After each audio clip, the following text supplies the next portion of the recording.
Caleb Downs is a generational safety, and teams in the top 10 will regret it if they pass on him as we break down the safeties in the 2026 NFL draft that you need to look out for. And Downs is not a physical freak. He's like 6 foot, 205, so he's got good size. Obviously not the size that we've seen from some of these safeties in previous years, Nick Eman-Wari from last year, for example. However, Caleb Downs is good to great at everything that you ask your safety to do. He has been the smartest player on the field since he was a freshman at Alabama, obviously probably before that when he was in high school as well. His play recognition, both pre and post snap, allows him to blow up plays immediately. He can play in the box and he can stop the run because he can tackle. He can play back and he can play a traditional deep half safety role as well. And he can guard man to man with quick and fluid hips. This is truly a can't miss prospect in Caleb Downs. If I'm a team with any degree of uncertainty in my organization or just unsure who I should pick,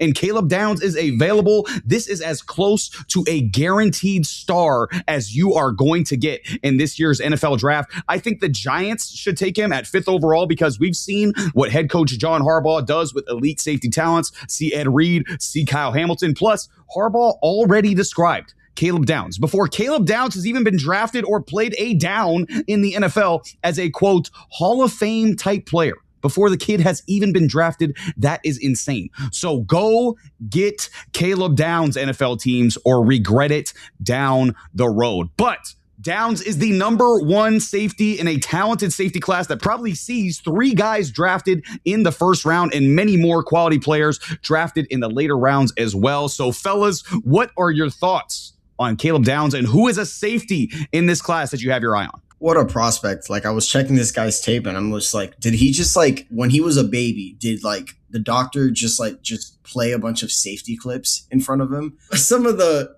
most insane tape I've ever seen. This guy is just brains, pure brains. And I've never seen anything like it, if I'm being completely honest. And everything he does is almost perfect. He's a can't miss prospect. The best safety prospect I've seen since Kyle Hamilton. That's saying something because you guys saw how Kyle Hamilton turned out to be. But that's not who I'm here to completely talk about. Caleb Downs, the U completely whooped you in the I believe it was the Cotton Bowl. So we're gonna pass over you guys I gotta stop mentioning the U in this show. More on them in a little bit. AJ Haulcy, come step forward, please. AJ Haulcy is 6 feet, 215 pounds. Big brawling safety. Exactly how I like him. Great zone coverage instincts, amazing ball skills. He had 10 interceptions and 19 passes defended, and he's 215 pounds, Joe. So you want to know what that means? He has a physical advantage against most players, especially when he's driving down these small running backs' throat. Next, he's a willing and effective run defender. Love that about my safeties and every single defensive back.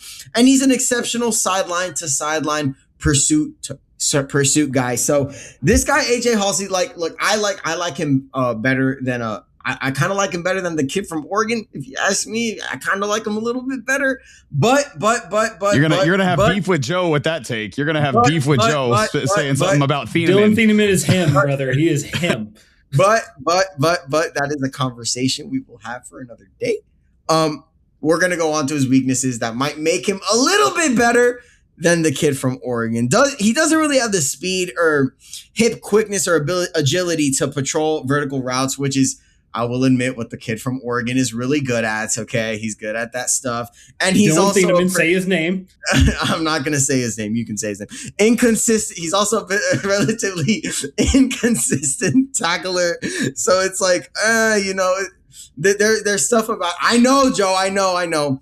And he has limited recovery speed. All these things can be fixed, though, with good coaching. All these things can be fixed. My draft comp is a prime Cameron Curl. I love the kid, AJ Haulcy. I love what he brings to the table. Okay, I'm not going to be that bold to say he's better than Thieneman, but I will say I don't think the gap is as big as Joe might put it out to be. So, yeah, go ahead, Joe.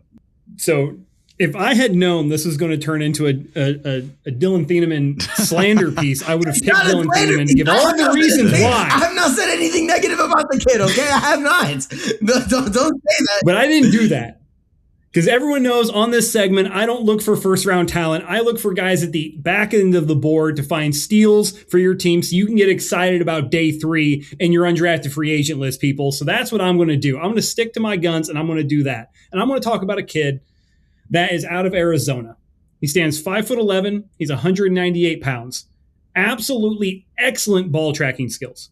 He's got plenty of pop, gets north and south in a hurry, very fluid hips, drives downhill to make big hits, flows well in deep drops, breaking on the ball in the air with great fluidity and anticipation. His name is Dalton Johnson. Now, if you don't know his name, I understand he played for Arizona. He's not in the top 90 people on the big board, right? You're not going to recognize him in a top 3 pick. What you will recognize, though, is that he had 4 picks in 2025, 1 sack, 97 tackles, and 1 forced fumble, which was an exquisite peanut punch while being blocked against Arizona State. It was an absolute amazing play. He's got really good tackling technique. He's really, really good at driving downhill in the run game, really good in open field tackles, really good at, just basically all aspects of the safety position. Ran a 4.41 40 with a 36-inch vert and a 119-inch broad jump. The athleticism pops on tape, 100%. Finished as a first-team All Big 12, had an 88.6 coverage grade, and allowed a 37.8 passer rating. As Matt's scrolling down the PFF big board to see where Dalton Johnson is ranking about safeties. It really was. You won't get there before I say it. It's PFF big board 388.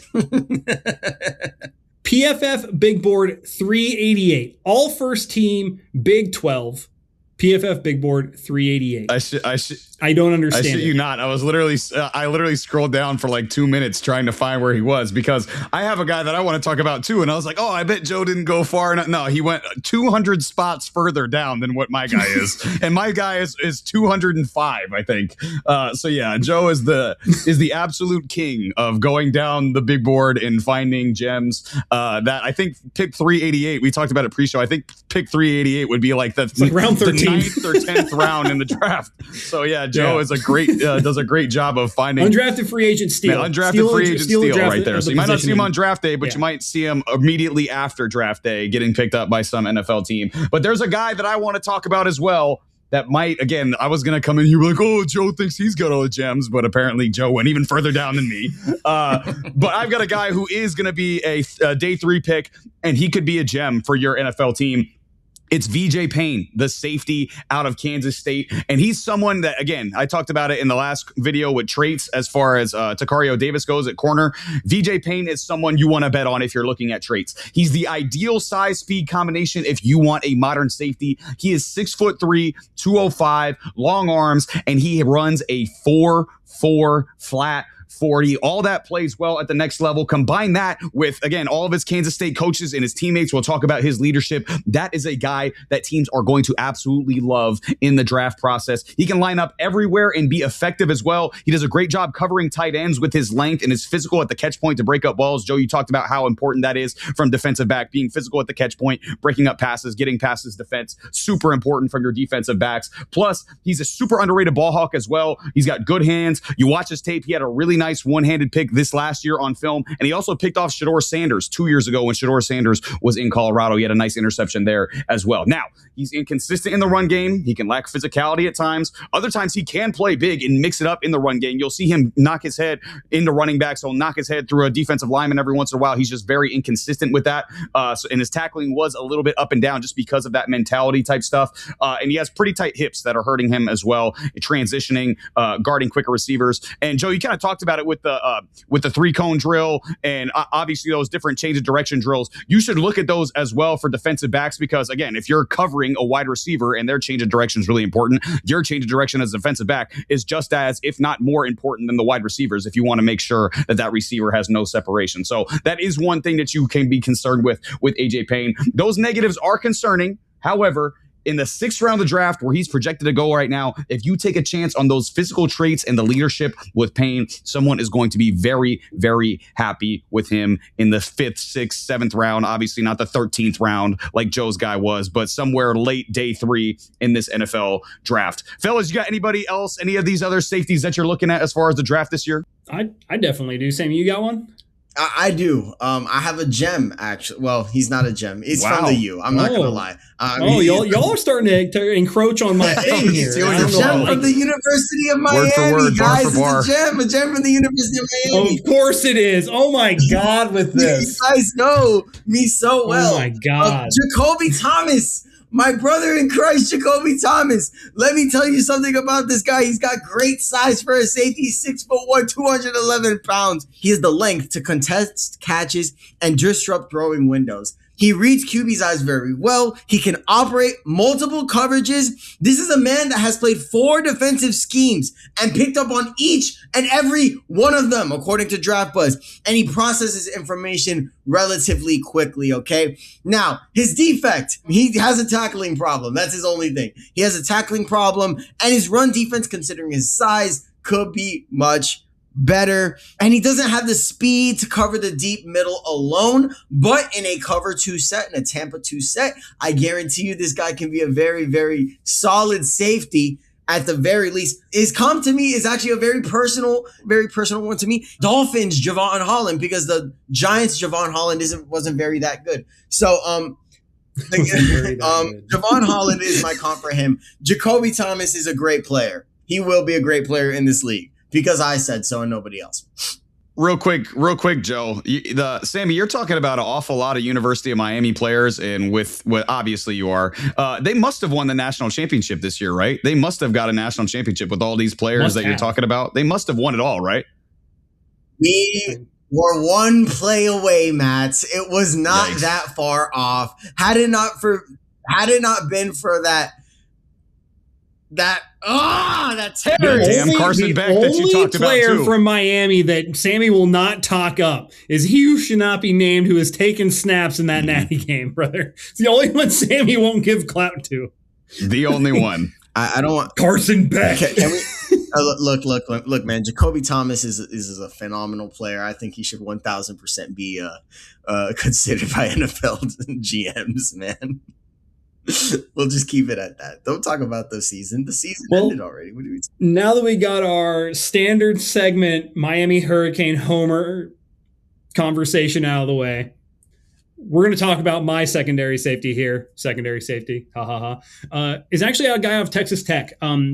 Made the switch from linebacker to safety. Stands 6'4", 220 pounds. He's a true hybrid box defender, right? Like this guy is going to be able to play down the box. He's got the length to kind of, cover running backs and tight ends. Maybe not the deep part of the field, but he's going to be able to come down there in those sort of situations, play that hybrid linebacker sort of mold that we saw, like the Patriots experiment with Marte Mapu. I think he's better than Marte Mapu was. Ran a 4.4 20-yard shuttle, a 4.52 40, and had a 36.5-inch vert. His name is Cole Wisniewski. He was the number 1 rated player at the position in 2023 before foot surgery took 2024 from him, and he still managed to finish 10th at wins above average per PFF. He's PFF Big Board 200 right now. Showcases a lot of size and length, 34.5-inch arms, and the pop that you want to see from a box defender. He's got all the linebacker traits plus the safety skill set. It's legitimately the pure hybrid player you're looking for this sort of mold that we've seen a lot of defenses have to go to because of the skill set improving of the tight end,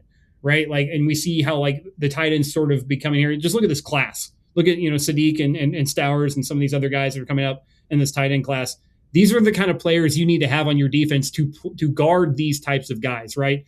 Very capable in covering running backs and tight ends. I'll quickly identify when he needs to drop down and run support. Gets north and south in a hurry. The guy's first step is incredible. And like I said, top-rated safety in 2023 before a foot surgery, rebounded well in 2025. And like I said, PFF Big Board 200. He's a mid to late third day guy who's going to be available, who could really, change the way a defense has to play certain personnel combinations. This has been Between the Uprights. Football is life. The rest is just details.